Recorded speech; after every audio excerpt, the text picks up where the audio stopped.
मिलेगी। मैंने तुम्हें सिर्फ एक काम दिया था, एक स्पेशल डिश बनाने का। क्या वो तैयार हुई है जो तुम यहाँ आकर आराम फरमा रहे हो?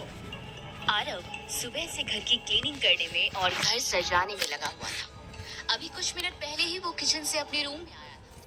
आरव ने एक गहरी सांस ली और वो थके हुए चेहरे के साथ अपने रूम के डोर पर आ गया। सारा काम हो गया। मैंने घर क्लीन कर दिया है, डेकोरेट करवा दिया और आपकी बताई हुई स्पेशल डिश भी बना दी। ठीक है, अब ज्यादा जबान मत लड़ाओ। जाके कुछ अच्छे कपड़े पहन के ढंग से रेडी हो जाओ और खाना सर्व करने तुम ही आना। आरव ने सहमति जताते हुए सिर हिला दिया। बीना जी जाने को मुड़ी, लेकिन फिर पीछे पलटकर बोली, और हाँ, गेस्ट के सामने ज्यादा घूमना मत, वरना तुम्हें इंट्रोड्यूस कराना पड़ेगा।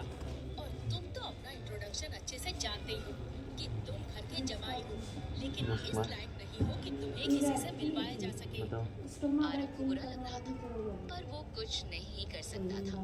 अब फिर से लेट मत जाना। डाइनिंग टेबल पर प्लेट्स और जरूरी चीजें रख दो।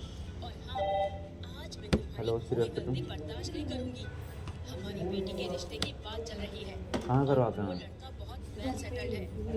आरव सुबह से काम करते करते बहुत थक गया था। आज बीना जी की छोटी बेटी शनाया का बॉयफ्रेंड और उसकी परवीन माँ कहाँ है? चंद्रा हाउस लंच के लिए आ रहे थे।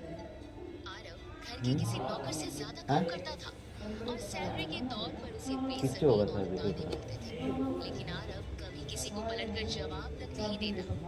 आरव डाइनिंग एरिया में काम कर रहा था। मीना जी हॉल में वो तो सोफे पर बाहर बैठे में मेहमानों के आने का डॉक्टरी इंतजार भेजते कर हैं, रही कहीं भेजते हैं, थी। इतने पैसे में ही जाते मेन हैं डोर के कोई। सामने 3 मर्सिडीज एक साथ आकर रुकी।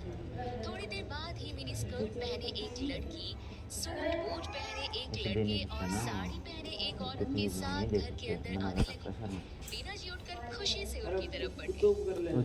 वेलकम, हम लोग कब से इंतजार कर रहे थे। हम लोग कहाँ रह गए थे? मॉडर्न सी दिखने वाली लड़की शनाया चंद्रा ने मुस्कुराते हुए कहा, हाँ, आप तो जानते हैं अद्वैत को कितना तो काम करीब होता है। फोन कितना तेरा? फोन कहाँ है? कहाँ है फोन तेरा? लोगों की आवाज करेगा से परवीन। घर के और मेंबर्स भी हॉल में आ गए थे। कुछ देर में सारे फैमिली के मेंबर्स लंच के लिए डाइनिंग टेबल पर बैठ गए।